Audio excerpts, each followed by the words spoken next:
Hi, Dr. Garrido. This is Julie Frank. I just want to first thank you for being flexible around how I can do this presentation.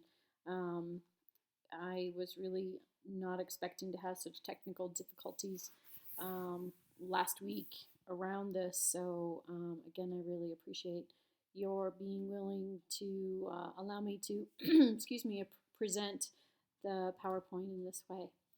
The project I'm working on, I've coined the Shrinking Guns Project, and its design is to assess attitudes and awareness for guns and behavioral health care at Access Health System. The intention is to, through a needs assessment survey, to identify whether or not this gap that I sense in going on with mental health care at Access Health System exists and what might come of it. Currently, the standard for Access Health is that guns are not brought into a discussion unless three different things happen. The first might be if somebody is presenting for treatment based upon some sort of court mandated um, issues involving legal issues with gun possession. There is sometimes a question around whether or not they have ownership or access to the guns. Standard, though, if anybody has any kind of guns charges, whether it's felony menacing or possession of a firearm while intoxicated, then they've had their guns removed from them. The other two categories fall under safety concerns for the client and for the community, and that looks like any clients that may express or in any way any kind of suicidal ideation or homicidal ideation. I feel that there's some sort of gap in this, considering the national attention that has been given to guns and mental health care with the mass shootings that we've had in the United States over the past few years, going back, as far back as the Columbine incident in 1997, Columbine High School. So the project seeks to identify attitudes and behaviors currently within the healthcare system at Access Health. And the goal of it is to either support or not whether or not there are any kind of patterns in terms of what Access employees sees or believe around behavioral health care and guns. The logic model that I'm basing off of was originally done at the very first part, the first paper, and it has been modified for the second paper. What's presented here is from the first paper, and the idea of the clients in particular around the program are Access Healthcare employees and their perception of clients. The theory of the problem is based upon a very broad spectrum of factors around the life and circumstances such as gun culture for any particular client, and whether or not clinicians and other employees at Access Health have any kind of attitudes or awareness around this. This stems from an incident in 2015 in the office that I work in, where a colleague of mine had been told by a client that they had walked in with a handgun. I don't know what kind of gun it was. Even though we have signs posted at the front entrance to our facility that firearms and other weapons are strictly prohibited, and this follows suit with federal regulations that we can do so based upon the fact that we are a federally funded facility. Theory of the problem basically is whether or not the theory is that there is a gap in identifying guns and gun culture with clients that we have. And this is in response to a causal link that's being made between gun violence that the United States have seen and mental health care. The activities involved within the program is basically a socioeconomic assessment at initial enrollment, and then follow up as well, whether it's with clinician or with a psychiatric provider or administrative or whomever is being involved with the client, is to identify, awareness is and attitudes around guns and clients. The outcomes, the short-term outcomes, my hope is that this is going to bring in some sort of number one, some sort of reduced threat. That's all fear-based. I totally identify that, and it's a shot, no pun intended, about whether or not having a discussion and being more transparent with clients around this brings about any kind of change, whether it's policy change or some sort of attitude change about how individuals work with clients. The problems and assets, we would like to, in some ways, with the Shrinking Guns Project, to reduce stigma for mental health issues, mental health care, as well as, on the other side, is to reduce the stigma of being gun owners and firearm access to firearms. This has been something that isn't commonly talked about, although it is talked about a lot at the national level. Theory of change. My hope is that the theory of change is that by reducing stigma through identification and education of existing gaps, that we may better assess for agency policies and or training necessities or training opportunities for individuals that work at Access Health. Resources involved will be likely possibly to expand upon the psychosocial intake assessment that we do in terms of better identifying possession or access to firearms through means of a survey that's going to be used to address whether or not, or to hopefully identify whether or not there are some gaps in this process. And long-term outcomes, I can see this conversation going on for a long time within the United States and likewise within Access Health in terms of supporting our clients, taking care of our clinicians and our clinics, and as well to be a more interactive agency within the community in rural Colorado.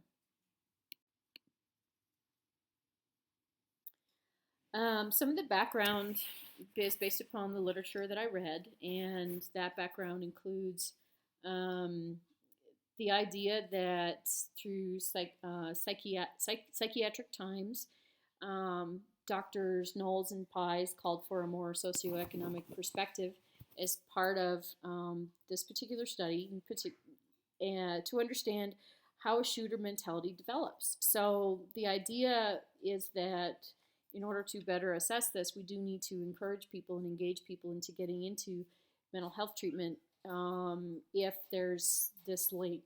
And in doing so, we will then not ignore vital components towards understanding change by better understanding the circumstances and the living environments or the socioeconomic factors involved with a potential shooter as they come in for treatment.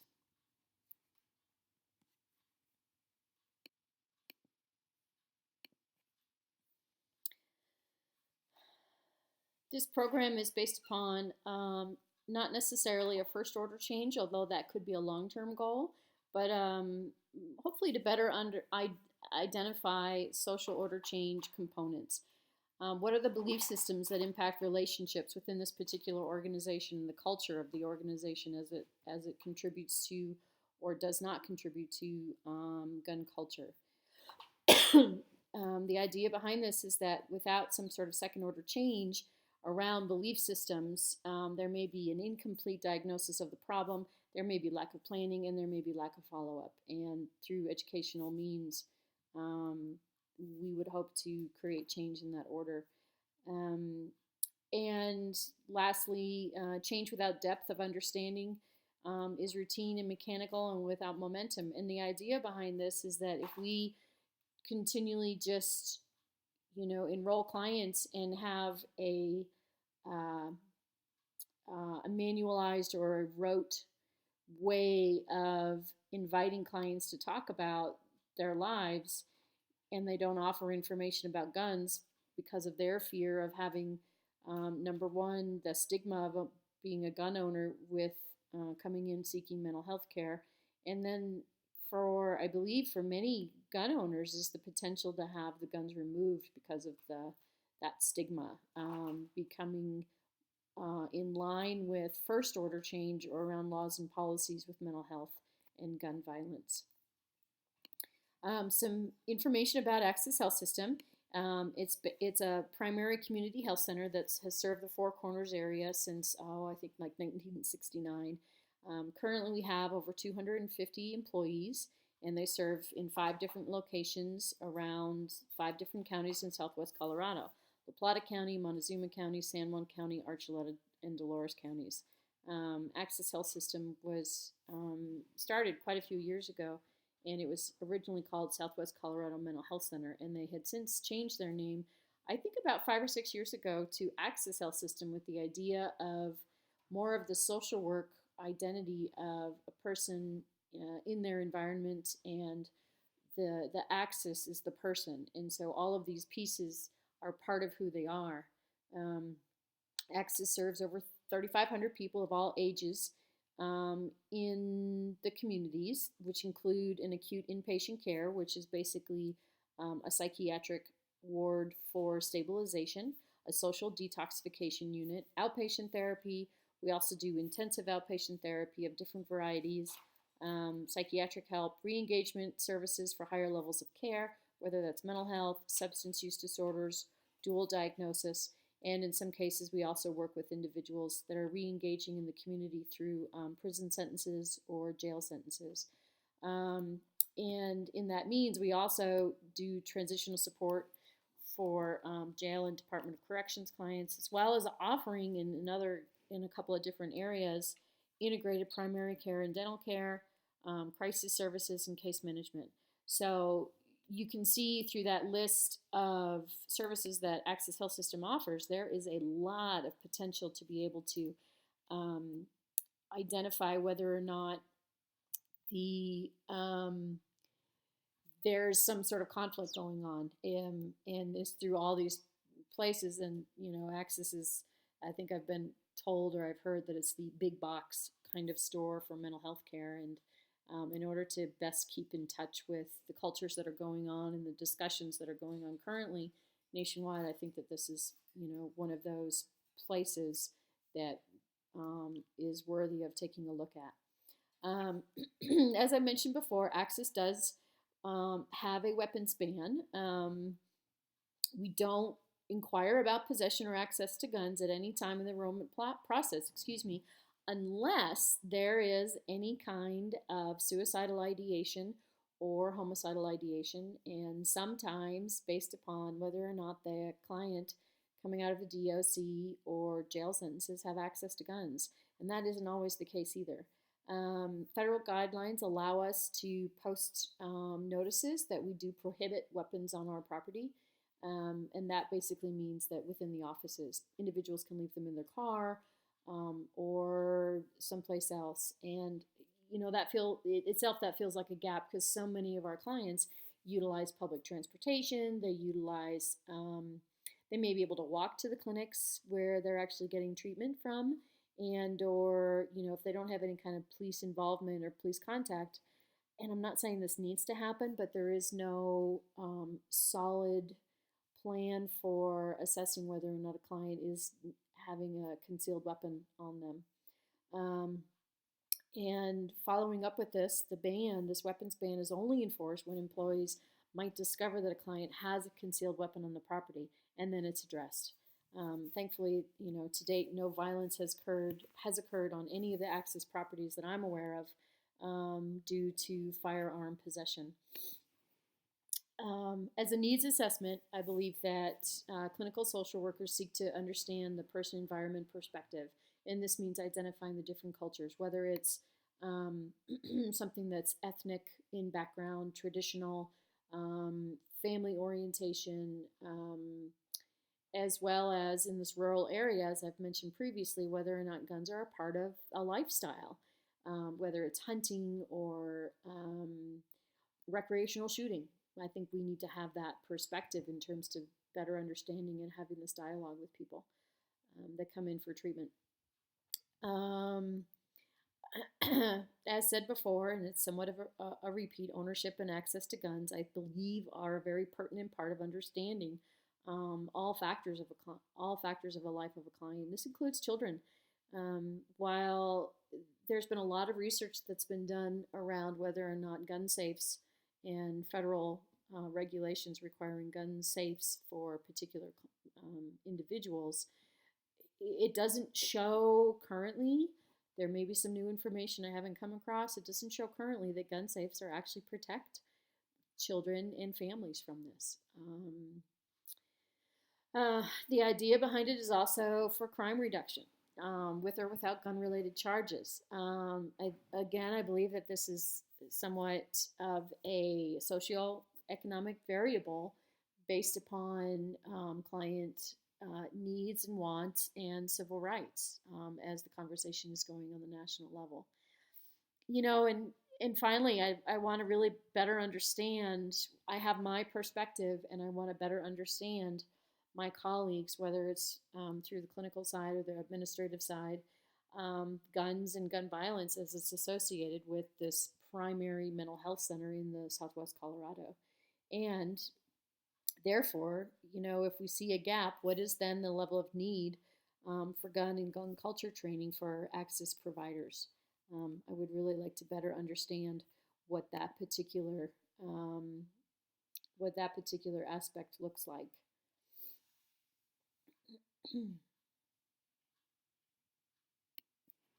Some of the benefits and considerations of this is that Access employees may actually offer a clearer picture regarding this particular felt need and whether or not training or education around gun violence or violence assessments, in general, are something that we need to incorporate, and if so, at what level, at what time, and what prompts that, and if so, then what do we need to do next?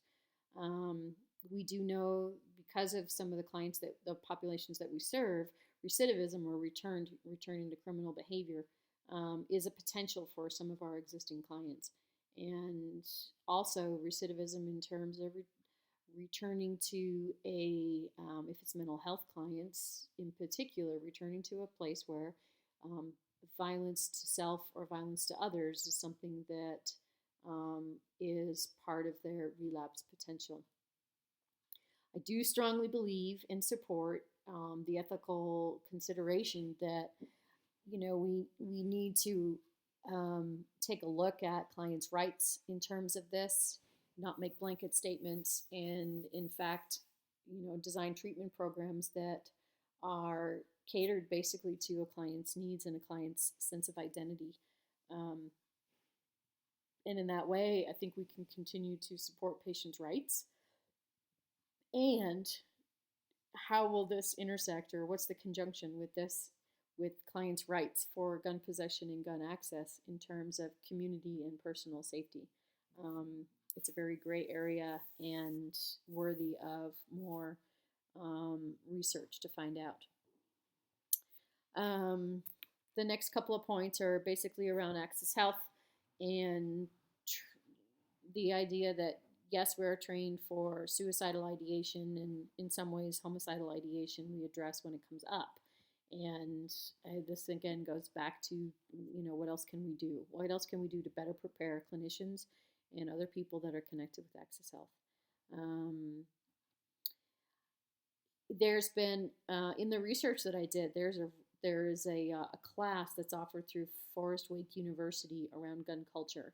And I found that this was a really interesting perspective, that as a multicultural component of treatment, this is one of the cornerstones of how Access wants to engage with clients, is to better understand the community and clients' needs through a multicultural perspective. Basically meeting the client where they're at and getting an idea about who they are and how they identify themselves. And I suppose, top of this list is, as an agency, how can Access protect clients and staff while also protecting community interests? And that does include the Second Amendment rights to bear arms, as well as the ability to have discussions around guns and the appropriateness. So the goal of this is again to address or identify any kind of gaps, whether or not they exist. And I will be using an electronic survey to ask questions, including demographics, around the awarenesses of, understandings, and attitudes around clients with guns, gun culture, and gun access as it pertains to Access Healthcare employees. Um, I expect that these variables, in analyzing them, will support current literature and social action groups, which would improve upon other variables within the multi-systemic approach. Basically, identifying that these gaps exist, and to better serve our clients in such a way to involve gun access and gun rights as part of the conversation. Um, I'm hoping that this will also foster and promote um, uh, informed decision making around policies at Access Health, and possibly create, so in that way, create a first order change. And then also, that underlying piece of second order change to address that. And I think that's one of the harder ones, and particularly around this conversation of guns and mental health. I think it's important to address second order change in the potential that this will support then any kind of first order change that may exist or may need to be discussed. Um, Again, the goal is that we are supporting safety of the community, the clients, and the staff. We are supporting and promoting personal autonomy and personal rights. And I definitely recognize, taking on this project, that there are some major limitations in terms of times and resources because of this big conversation with it around whether or not there may be a potential to implement some sort of program. And as an aside, I've been working on a program that could be used if the research indicates at Access Health that we could have improved um, discussions around gun violence and gun culture. So, yeah, that's a program development that I'm working in a different class.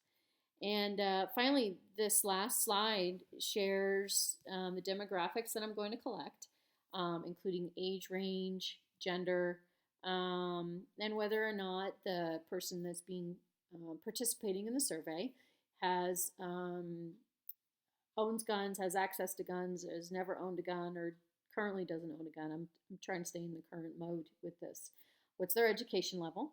Length of time at Access, and whether or not in their lifetime, if they've actually ever been exposed to gun violence in either as a victim, as a witness, or through vicarious, like through working with somebody that has been exposed to or has been a victim to firearm violence. And I've actually eliminated this last question about whether or not an individual may feel they have vicarious trauma or PTSD from the survey. I have found that I think that kind of oversteps the goal here in such a way. I don't want to dig too deep into the psychology of it. I just want to get the basic idea and basic understanding or attitude about what clients see of this. I've also eliminated geographically raised. There's been some evidence that individuals raised in different geographic regions around the United States have different attitudes, different perspectives on guns.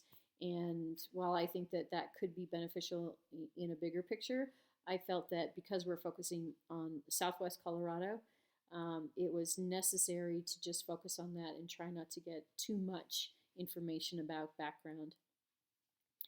Likert scales are going to be used to identify attitudes, opinions, and awarenesses.